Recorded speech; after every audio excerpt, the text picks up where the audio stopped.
They told you that love meant sacrifice, that goodness meant giving until there was nothing left of you, that to be selfless was to be holy. So you began to give, to pour, to serve, until your reflection in the mirror became a blur of exhaustion and quiet resentment. You learned to measure your worth by how much you could endure. You learned to hide your pain behind smiles that didn't reach your eyes. And somewhere along the way, you mistook depletion for devotion. Self-neglect does not announce itself with loud rebellion. It creeps in silently, disguised as virtue. It wears the mask of kindness, the robe of humility, the tone of peacekeeping. It whispers that saying no is selfish, that resting is laziness, that your needs are small compared to others. It convinces you that you will be loved more if you stay quiet, needed more if you stay small, respected more if you keep betraying yourself, and slowly, piece by piece, you begin to disappear from your own life. You start to feel the weight of invisible expectations pressing against your chest. You wake up every morning already tired because you've spent your entire existence trying to become what everyone else needed. You learn to abandon your own desires because they seem inconvenient. You tell yourself that one day, when everyone else is happy, you'll finally rest. But that day never comes because the world is designed to take from those who never learn to say no. There is a deep shadow beneath all this, the shadow of self-neglect. It is not noble, it is a form of spiritual amnesia.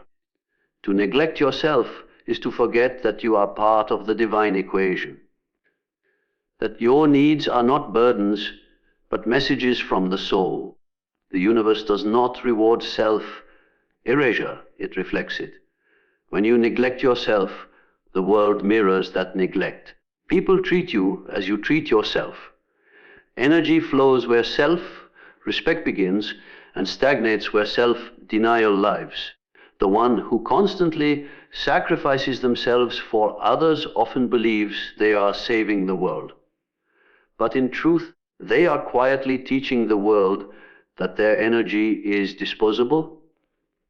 They become a container for everyone's chaos, a healer with bleeding hands.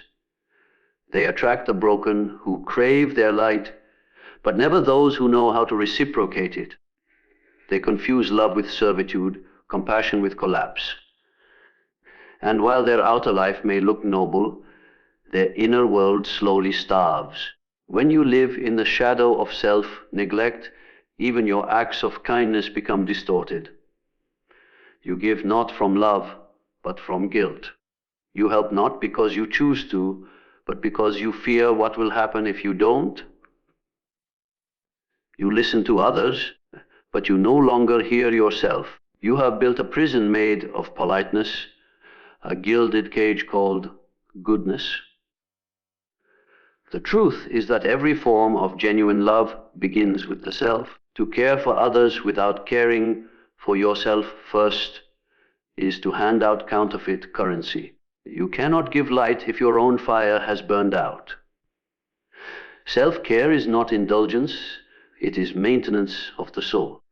It is the act of returning to your own center, reclaiming the life force that endless giving drained from you.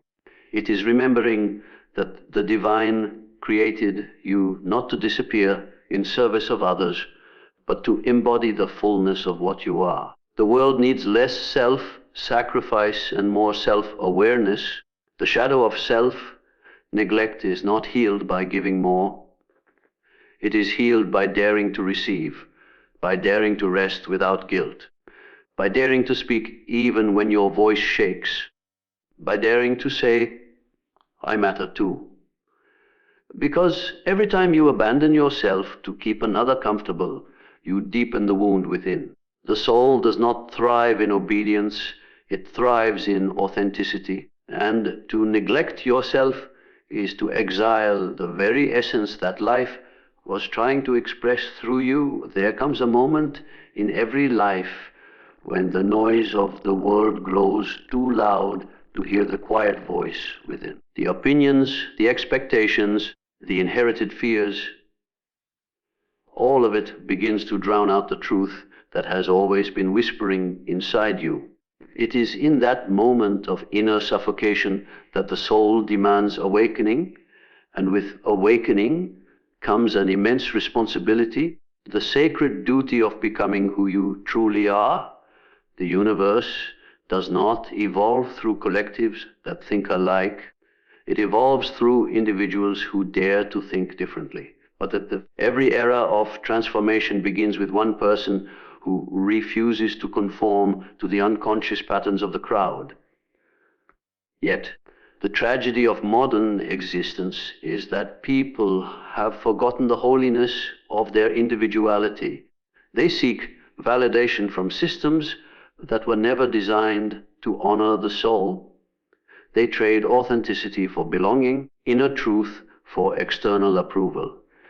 And in that trade, they lose the very spark that makes them alive. To awaken is not to rise above others, it is to rise above the noise that keeps you from hearing yourself. The sacred responsibility of the individual is to become conscious, to see where they have been programmed, and to begin the work of deprogramming. It means questioning the values you were taught, the definitions of success you inherited, the beliefs you blindly repeat. It means standing alone in truth rather than comfortably in the illusion of the collective. Most people avoid this path because it feels like betrayal, betrayal of family, tradition, religion, or society. But in reality, it is the highest act of loyalty to the divine spark within. Spiritual growth is not found in following the masses. It is found in facing the mirror. The individual who dares to confront their own darkness becomes a light for others, not through preaching, but through presence. Every healed person silently alters the frequency of the world.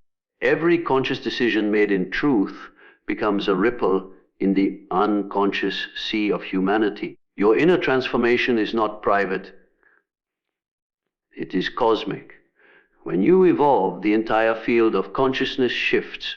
To carry this awareness is to recognize that you are not a passive participant in existence, you are a co-creator. Life is not something that happens to you, it happens through you. The thoughts you hold, the energy you emit, the boundaries you set, the love you allow, all of it shapes the unseen architecture of the world around you. Responsibility, in its truest form, means responding to life consciously, not reactively. It means understanding that your inner state is not separate from the outer world you perceive.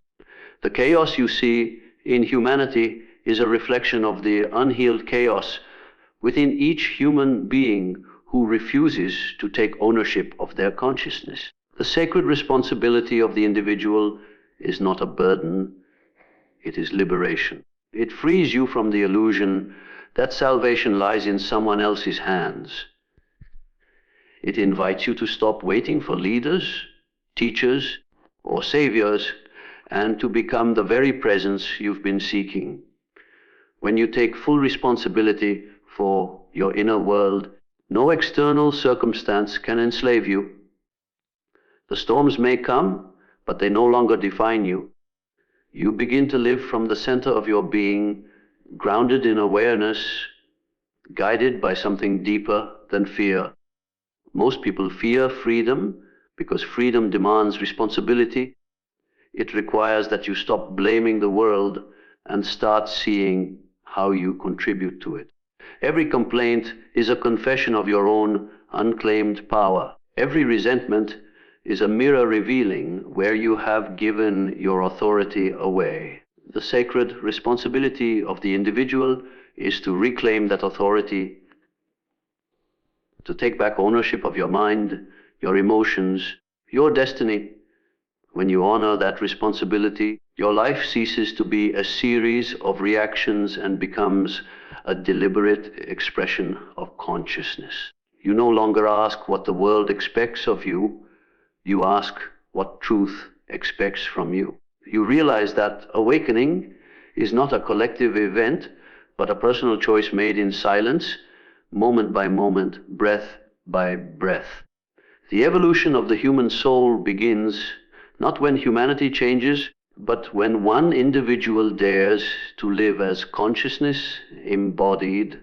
There is a version of you that lives only to be accepted, a version that edits its truth to fit within the boundaries of approval. This version smiles when uncomfortable, agrees when uncertain, and gives when empty.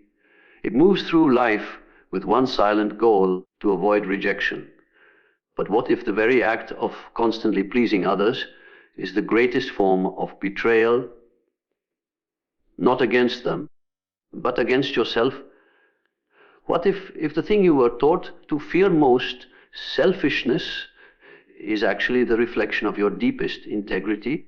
True integrity is not measured by how much you give, it is measured by how truthfully you live. Yet society rewards the obedient over the authentic. You are praised for endurance, for compliance, for generosity that costs your peace. You are celebrated for sacrificing your boundaries in the name of love. But when you finally decide to protect your energy, to say no, to choose yourself, you are labeled selfish. The irony is that this label often appears not because you've done something wrong, but because you've stopped doing what others demanded from yourself, self-abandonment. Selfishness, in its awakened form, is not cruelty. It is the natural expression of alignment. It is the soul's declaration that you will no longer compromise truth for comfort. To be selfish in this way is to stand in your own center and refuse to participate in what fractures your integrity. It means honoring the quiet voice within even when the outer world resists it. It is the courage to say, this is what I feel, this is what I need, this is what I believe, without apology. Every boundary you draw is a mirror of self-respect. Every time you say no to what drains you, you say yes to the truth that sustains you. This is the paradox. The world will call you selfish precisely when you begin to live with integrity. People who benefited from your lack of boundaries will feel threatened by your self-honoring. They will call you distant, arrogant, or cold, not because you've changed for the worse, but because you've stopped making yourself betrayal their comfort zone. Integrity requires selfishness because it demands ownership of your choices. It does not allow you to hide behind blame or guilt. It forces you to stand face with your truth, even when that truth isolates you. It teaches you that you cannot serve others by being false to yourself. Love built on lies will always collapse. Connection sustained by silence will always decay. The only love that endures is the one born from two people who have each chosen themselves first, who give freely not out of obligation, but out of overflow. When you act from integrity, your selfishness becomes sacred. It is no longer the hunger to take, but the discipline to protect. It is the understanding that your time, energy, and peace are not infinite resources to be drained by every demand. It is the wisdom to know that your well-being is not a luxury, but a foundation. That to dishonor yourself for others is to teach them how to dishonor you. The more you love yourself in truth, the more your relationships transform. You stop attracting those who feed on your energy and start magnetizing those who honor your boundaries. Selfishness reveals integrity because it exposes what you are truly loyal to. Most people are loyal to their fear of being unloved, to their image of goodness, to their addiction to validation. But when you become loyal to your soul, everything changes. You begin to act not from guilt, but from clarity. You stop seeking approval and start seeking alignment. You no longer ask, will they like me if I do this?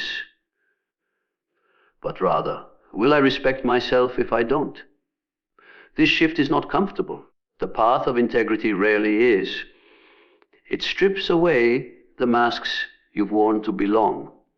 It dismantles the relationships built on illusion. It invites you to stand alone in authenticity until life brings to you those who meet you at that frequency. The world may still call you selfish, but deep within, you'll know that your so-called selfishness is nothing less than the mirror of your integrity. The reflection of a soul finally at peace with its own truth. Freedom is a word that seduces the mind, yet terrifies the soul. Everyone claims to desire it, to crave liberation from limitations, from fear, from control. But few truly understand what freedom demands. Because real freedom is not about escaping the world. It is about facing yourself. It is not about the absence of restraint, but the presence of consciousness. The paradox is that inner freedom does not come from doing whatever you want. It comes from knowing who you are beneath what you want. Most people mistake rebellion for liberation. They break rules, defy authority, chase pleasures, and call it freedom. But their actions are still reactions. They are not free. They are merely bound by different chains. A person who runs from control without understanding their own conditioning is still imprisoned only now by the illusion of choice. The paradox of inner freedom is that it requires discipline. To be free, you must master yourself. To master yourself, you must confront everything within you that still seeks approval, validation, and control over others. Inner freedom begins where dependence ends. Not the dependence on people or possessions, but the deeper dependence on outcomes. The mind craves certainty, yet the soul thrives in the unknown. When you attach your peace to what happens outside you, freedom becomes impossible. You are enslaved to circumstance, addicted to reassurance, imprisoned by the shifting moods of life. True freedom emerges when you no longer need the world to behave a certain way for you to be at peace. When the storm comes and you remain centered, that is freedom. When rejection arrives and you still feel whole, that is freedom. The paradox deepens, freedom demands surrender. You cannot control everything and still be free. You cannot force love, manipulate destiny, or escape pain and call it liberation. Inner freedom is the willingness to let life unfold without losing yourself in it. It is a quiet strength that rises from trust, not in outcomes, but in your own consciousness. It is the realization that what happens to you is far less important than what happens within you. The world will always test your calm, your patience, your worth. Freedom is not passing the test. It is realizing that the test was never real to begin with. To be truly free, you must let go of the illusion that freedom means isolation or detachment. The soul does not seek to escape connection. It seeks to exist in it without losing itself. Inner freedom is the art of loving without clinging, giving without expecting, being without pretending. It is the capacity to meet the world fully and still remain rooted in your own truth. You no longer depend on others to define your value, nor do you retreat into cold detachment. You stand as yourself, whole, aware, open.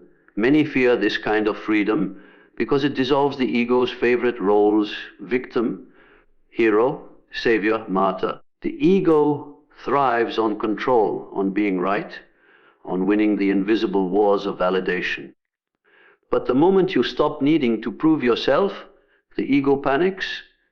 It calls this surrender weakness. Yet this surrender is the highest form of strength. The strength to be still in the face of chaos, to choose presence over performance. Freedom is not found in dominance, but in detachment from the need to dominate. Every soul must eventually face the mirror of its own conditioning.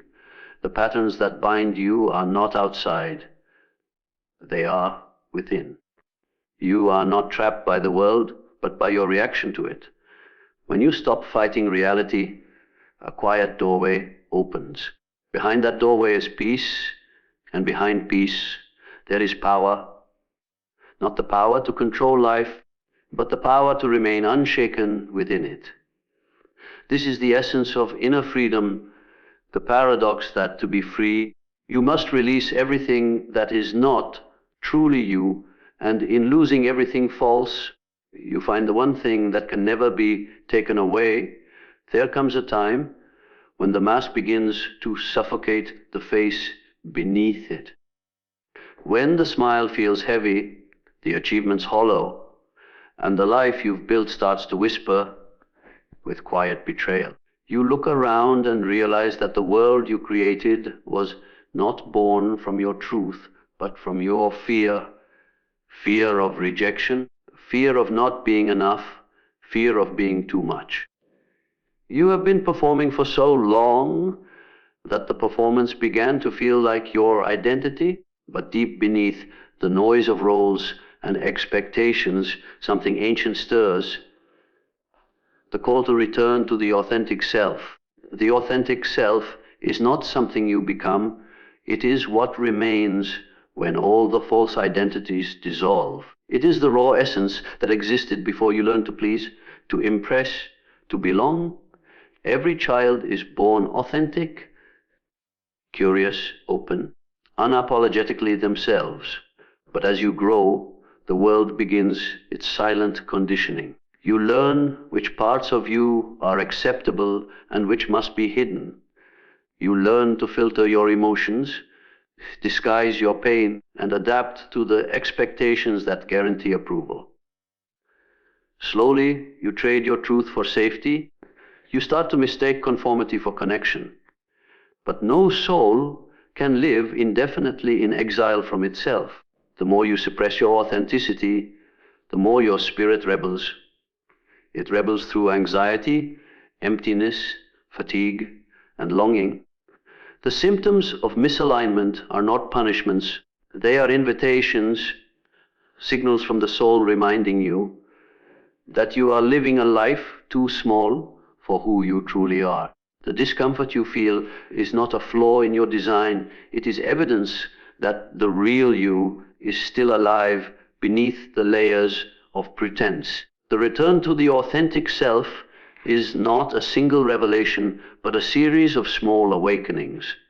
It begins in silence. In the moment you pause long enough to hear the faint whisper of truth beneath the chatter of expectation. It continues when you start questioning your own motivations. When you ask yourself whether you're choosing something out of genuine desire or out of fear of being unloved.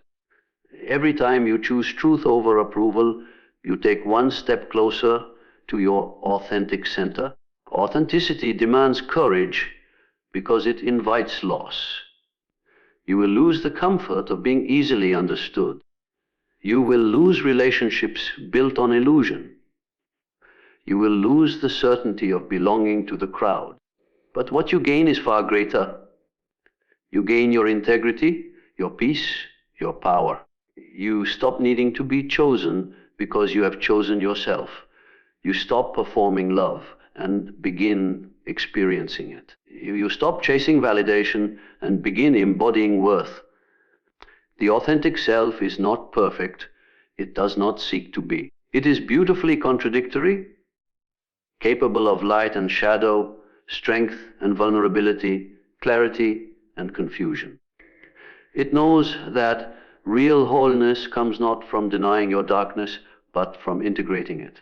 To return to your authentic self is to reclaim all parts of you, the ones that were shamed, silenced, or dismissed.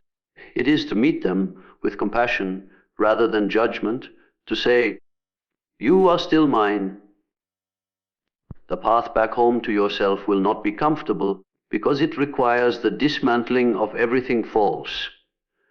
But with each layer you shed, the air becomes lighter. You begin to recognize your own voice again, the voice that was buried beneath politeness and performance. You start to act not from habit, but from awareness. You begin to realize that authenticity is not a goal. It is your natural state once fear no longer dictates your choices. To live authentically is to live in alignment with the pulse of the soul. It means you no longer measure your worth by the response of others, but by the honesty of your own being. The return to the authentic self is the quiet revolution of the spirit. The moment you stop trying to be loved and start remembering that you already are